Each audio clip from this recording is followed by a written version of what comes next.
Ал ортодо дүйнөлүк рынокто доллардын арзандоосу байкалууда. 2017 жылдын 1 айында америкалык валютанын курсунун төмөндөшү байкалган. Дүйнөлүк валюталарга карата январь айынын аягында доллардын курсу 3 айлык минимумуна жеткен. Мунун бир нече себептери бар. Негизгиси бул саясий кырдаал. Тагыраак айтканда, Америка Кошмо Штаттарынын жаңы президентинин жарлыктары. Инаугурация күнү доллардын төмөндөшү катталган.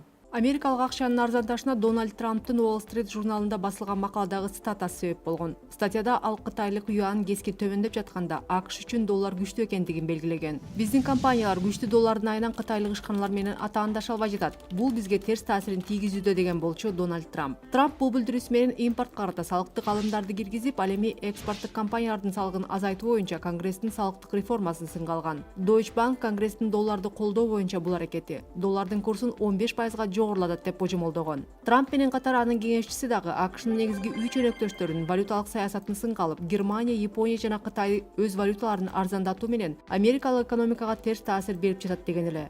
Эксперттер Трамп күчтүү доллар саясатына чекит коюуга белсенүүдө деп болжошууда. Америкалык акчанын арзандоосуна улай орус бийликтери дагы улуттук акчасын арзандатуу жөнүндө кеп кылууда. Россиянын финансы министрлиги рублдун азыркы наркы жасалма жогору деп, аны бери дегенде 10%га девальвация кылуу керек деп сунуш берүүдө.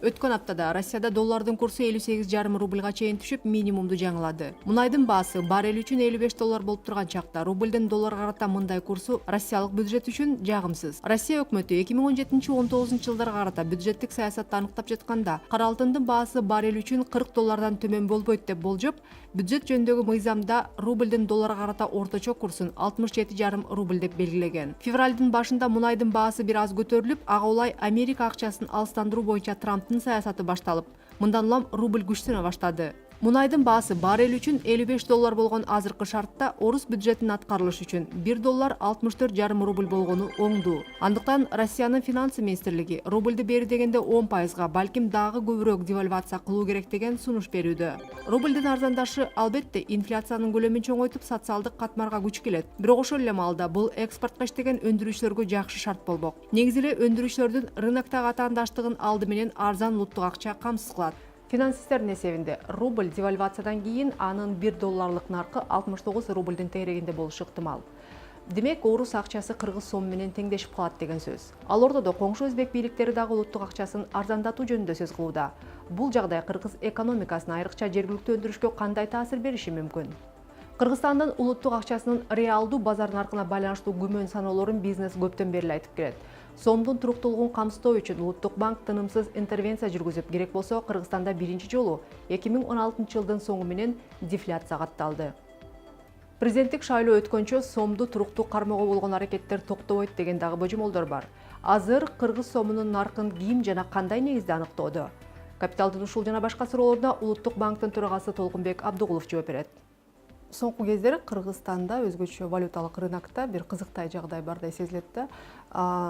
Бир жагынан Кыргызстанда ошол 2016 жылдын соңку көрсөткүчтөрүн алып карасак, экспорттун көлөмү түшүп атат, импорт да азайган, бирок импортко караганда экспорт көбүрөөк азайып, ортодогу байгы терс баланс, соодадагы терс баланс өсүп атат, 17%га чейин өсүп кетти. Бүгүнкү күндө Кыргызстан 80 соода балансында 80% импорт, 20 гана пайыз экспорт болуп турат. Мигранттык которууларда бир аз өзгөрүү бар, бирок өтө чоң эмес.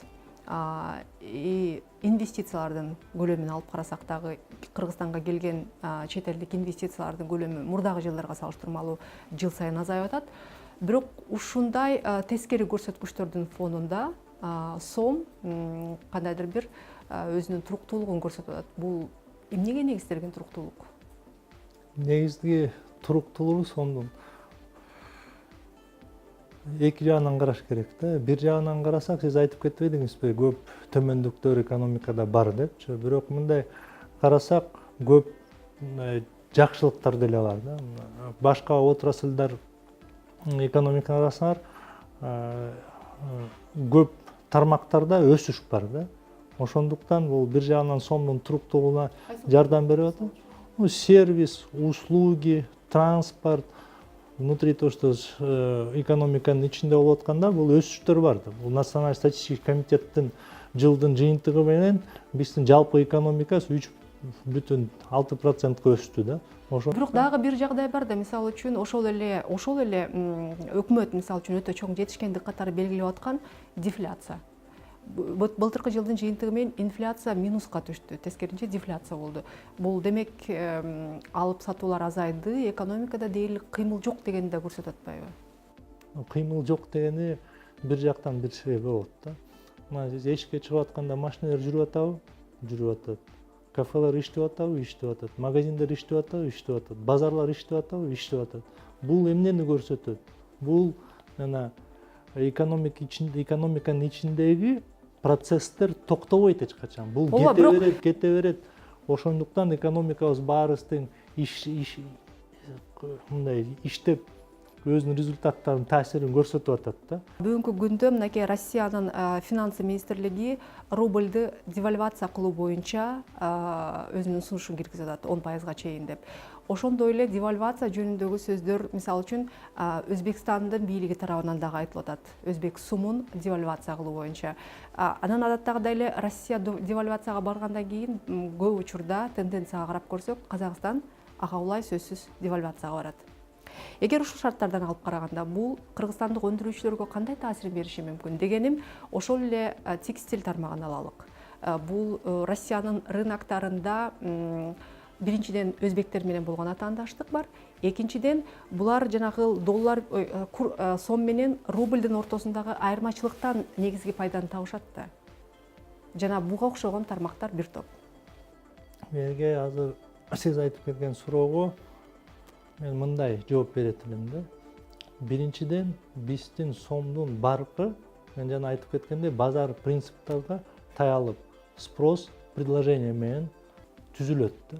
Экинчиден, сиз айтып атпайсызбы, биздин жана текстиль эмелердин баары токтоп калат депчи. Мен айтып кете берсем, биз ушу текстилдин баарын 100%-ын өзүбүз баарын Кыргызстанда чыгара алабызбы? Чыгара албайбыз. Ошондуктан биз көп нерселерди, мисалы биздин швейниктер, фурнитура, ткань баарын чет өлкөлөрдөн алып келет да, туурабы? Бирок кечиресиз, эгер күчтүү сом болуп тура берсе, биз албетте балким биз 100% импортко да өтүшүбүз мүмкүн да. Себеби биз өзүбүз чыгарганга караганда сырттан сатып келген арзан. Ошондой эле мисалы үчүн азыр сүт азыктарын деле Белоруссия, Россияныкын алып калбадыкпы? Анткени биздикилерге караганда арзан болуп атпайбы? Анда балким биз өндүрүштү жаап толук менен импортко өтүп кеткенибиз оң болот. Бу жерде туура эмес да, сиз мындай баарын жаап салалык деген бул. Бирок ошого бардат да. Мисалы үчүн мурун эгер импорт менен экспорттун катнашы бул 70-30 болуп турган болсо, азыр мисалы үчүн 80-20 болуп калды. Жок, мен мындай, сиз кайсы статистика менен пайдаланып атасыңар мен билбейм да. Мен өткөн жумада мен өкмөттүн жыйынында болдум да.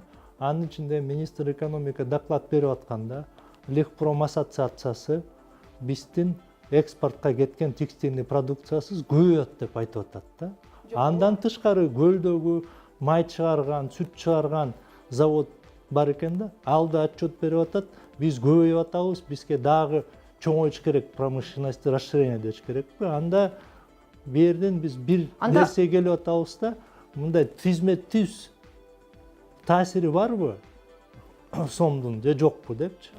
Бир жагынан бар, экинчи жагынан производствонун өзүнүн циклдары бар да, өзүнүн затраталары бар да. Ошондуктан биз кичинекей мамлекет болгондо ошо производственный циклдарды оптимизация кылып, расходдорду ылдыйлатып, ошол эле бир эле гана багыт бар да. Эгер биз Кыргызстандын экономикасынын түзүлүшүнө келе турган болсок, сиз айткандай кичинекей мамлекетпиз. Экинчиден, сөздүн ачыгы буга чейин Кыргызстан алып сатар эле өлкө болуп келген. Бул мисалы үчүн үчүнчү өлкөлөрдөн товарларды алып келип, бул бир эле Кытай эмес, мисалы үчүн Европадан дагы товарларды алып келип, ошол товарлар Россияга чейин жеткирилип, Казакстанга сатылган, башка көптөгөн өлкөлөрдөн, Турция жана башка жактардан. Бирок мисалы үчүн бийлик чечкиндүү чечим кабыл алып, биз соода менен эмес, биз өндүрүш жолу менен кетебиз деген чечим кабыл алып, мисалы үчүн Евразиялык экономикалык союзга кошулдук. Ошондогу негизги бир жагдай болгон, өкмөт дагы мисалы үчүн өзүнө чакырык катары белгилеген, биз эми өндүрүшкө башын жасашыбыз керек. Дордойдун доору бүттү. Биз эми өндүрүш менен гана өнүгөбүз деген. Анда балким мурда ошол күчтүү сом Кыргызстанда өзгөчө үчүнчү өлкөдөн алып келип башка өлкөлөргө сатуу кыргызстандык ишкерлер үчүн бул пайдалуу болгон. Бирок эгер биз экономиканын структурасын өзгөртөбүз деп 170 миллиондук рынокко үмүт артып кирсек, анда демек акча саясатын дагы кайра баштан карап чыгуу зарылдыгы. Бул жерде мен уже айтып кетпедимби, дагы жолу кайталып коеюн. Биздин сомдун баркы базар принципине таянып, спрос предложение менен эметилет. Бул суроонун кайра берилип атканынын себеби, мисалы үчүн, көптөр сомдун азыркы наркы чын эле реалдуу экенине ишенбейт. Канчалык бул чын менен эле реалдуу нарк? Бул 100% сбалансированный курс да. Бул жерде өзүңөр билесиңер, Улуттук банк интервенция менен чыгып атканда резкий колебания болбосун деле чыгып атат да. Өткөн жылы мисалы келип кетейин. Өткөн жылы биз саттык долларды январь-февралда саттык. Кичине паниканы сбивать этелик депчи. Анан ошол эле долларларды биз жазында сатып албадыкпы кайра. Жылдын башы менен аягы менен салыштырсак, биздин резервдер 31 миллионго көбөйгөн да. Бүгүнкү күнү 1 миллиард 984 миллион улуттук банкта резерв катары бар да. Бул жана МВФтин стандарттары боюнча 4 ай импортты жапканга жетет да. Ошондуктан бу жерде эчте мындай проблема деле жок да көрбөй атам да, эмнегедир мындай сөздөр чыгып атат. Бул эми балким бир канча статистика менен жөн эле мындай түшүндүрүлөт болуш керек. Дегени, мисалы үчүн, биринчиден жалпы банктардын кирешеси жылды көп банктар чыгаша менен жаап атканы белгилүү. Кирешелер азайды, жалпы банктардын кирешеси, эгер мен жаңылышпасам, 5-6 эсеге чейин түшүп кетти. Экинчиден, импорттун дагы көлөмү түшүп атат. Демек, импорттун көлөмү түшүп атса, демек долларга болгон суроо талап дагы жок да. Ошол эле маалда экспорт жок болсо, өлкөгө келген доллар да жок да. Анан мен ошон үчүн жакшы түшүнө албай атам да, сом кантип, кандай шартта, ким тарабынан ушундай курс менен кармалып турат? Бул мен дагы жолу айтып коеюн, бул базардын баасы да. Жок, бирок базардагы, рыноктогу тенденциялар такыр башкача. Сомдун курсу эмнегедир бир өзүнчө бир параллелдүү планетадай да. Параллелдүү планетадай бул туура эмес да. Бияктан мындай түшүнүш керек да, кыргыз сому бул ар бир Кыргызстандын жаранына таасири бар да. Туурабы? Ошондуктан биз эмнени тилеш керекпиз? Кыргыз улуттук валютасы стабилдүү болсун деп. Ошол эле тилек, ошол тилекти карап Улуттук банк өзүнүн иш аракетин көрүп атат, иштеп атабыз. Ооба, чындыгында биз бир ишкерлердин бирөө менен сүйлөшүп калганда айтты эле да, биз үчүн керек болсо сомдун 50 сом болгону да бир тең, 100 сом болгону да бир тең. Бирок ошол курстун туруктуу көп убакытка кармалышы биз үчүн абдан маанилүү. Себеби бул прогноздоого жана башкага, бизнес үчүн бул эң негизги нерсе, бул туруктуулуктун узак убакытка сакталышы деп. Ошондон улам, мисалы үчүн алдыда президенттик шайлоо. Жана албетте, мисалы үчүн бул Кыргызстандагы бир саясий окуялардын алдында социалдык катмардын маанайын чөгөрүп же алардын бир маанайына таасир бере турган чечимдер бул албетте өкмөт үчүн, бийлик үчүн бул опурталдуу. Эгер бүгүнкү күндө сомдун курсу өзгөрүп кете турган болсо, өзгөчө кескин өзгөрүп кете турган болсо, албетте бул инфляцияга алып келет. Демек, социалдык катмардын маанайы өзгөрөт деген сөз. Ошондон улам шайлоодон кийин эмне болот деген дагы коркунуч менен азыр көп ишкерлер, мисалы үчүн, экономикадагы кыймылдын дагы жайлап калганын да бирден бир себеби ушул дешет да. Мисалы үчүн, ошол эртеңкиге ишенимдин жоктугунан көпчүлүгү күтүү режиминде деп. Ошон үчүн дагы балким жанагы сомдун дагы доллардын да ликвиддүүлүгү жогору болуп аткандыгы балким ушундадыр. Мындай аябай чоң деле таасири жок да. Бир жагынан сиз туура айтып кеттиңиз, улуттук банктын жана сомдун стабилдүүлүгү эң башкы важный болуп атат да. Ошондуктан улуттук банк, сиз айтып атпайсыңарбы, жана быйыл мындай ар кандай политический эмелер болуп атат, кандай болот депчи. 14-жылы Казакстанда, Россияда эмелер болуп аткан, Кыргызстанда улуттук банк иштеп аткан. Өткөн жылы андан мурдакы жылдары жогорку кеңешке шайлоолор болуп, өткөн жылы эмеге местный советтерге избирательный кампания жүргүзүлдү. Бул жылга бул саясий эмелер боло берет да. Бирок биздин улуттук банктын максатыбыз сом стабилдүү болсун, экинчиден финансовый системабыз стабилдүүлүү болсун деп. Сомдун туруктуулугу жөнүндө айта турган болсок, бул жерде эми бул канчалык туура жүргүзүлгөн акча кредиттик саясаттын жыйынтыгы же бул ошол эле мисалы үчүн биз эми интервенция дегенде түшүнүшүбүз керек да, бул интервенция бул жөн эле асмандан алынган акчалар эмес да, бул алтын резервдик фонддун акчалары да. Же бул ошо алтын резервдик фонддун эсебинен эле сом кармалып келе жатабы? Сиз мындай аябай туура мисал келип кеттиңер да, бул алтын резервдер бул эмнеге керек? Мен уже өткөн жылы да былтыр да айтып аткам да, бул резервдердин мааниси керек болгондо колдонуш керек. Биз ушу интервенция жасатып колдондук. Сомду кичине стабилдүү кылалык депчи. Бул максатыбызга жеттик. Өткөн жылы башында резервдер карасак, бул жылдын башына төмөн болчу да. Быйыл жылды баштап атабыз, резервибиз өткөн жылдын башына салыштырсак көбүрөөк да. Бул эмнени көрсөтүп атат? Сомдун баасы, жана мен айтып кетпедимби, базар принцибине таянып, туура саясат жүргөн үчүн деп мен өзүмдүн оценкамды бере алам.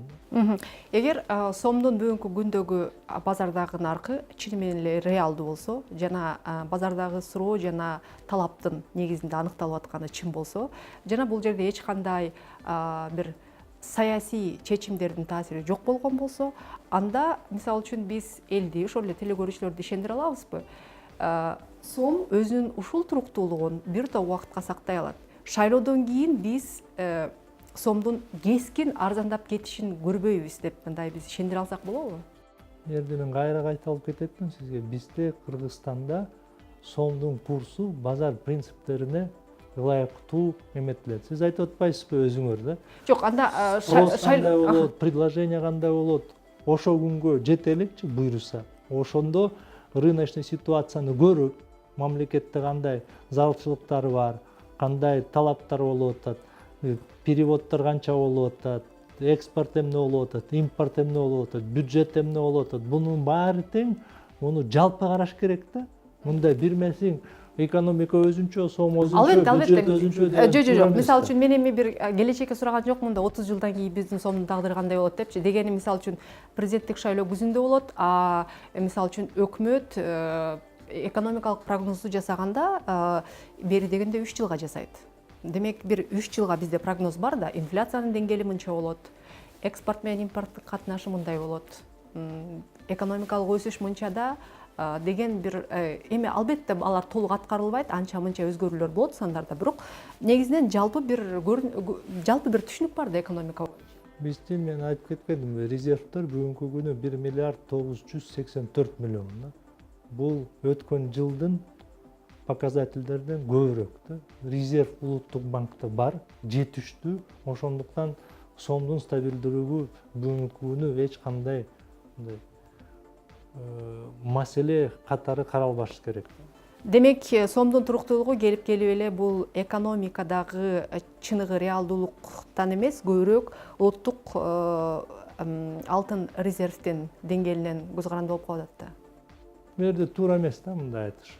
Мен сизге айтып кетпедимби? Жок, сиз азыр ушундай айттыңыз го, баягы бизде резервдер жетиштүү, демек биз сомду туруктуу кармаганга мүмкүнчүлүгүбүз жетиштүү деп.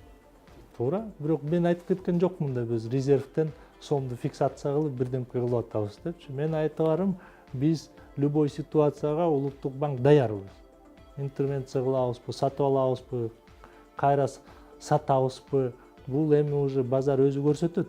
Бирок өзүн көрсөткүчү өткөн жылдын резервдери жылдын башына бул жылкы резервдерден төмөн болчу да. бүгүнкү күнү биз көбүрөөк резерв көрүп атабыз да. Сиздин логикаңызды биз мындай исследовать этсек, анда өткөн жылдан резервтерибиздин санынан быйыл кичирээк болуш керек да. Золотовалютный резервканан гана зависит этсечи, туурабы? Андай болгон жок. Биз наоборот өткөн жылы көбүрөөк сатып алдык да. Бул жана экономикага жүргөн процесстердин материализациясы да.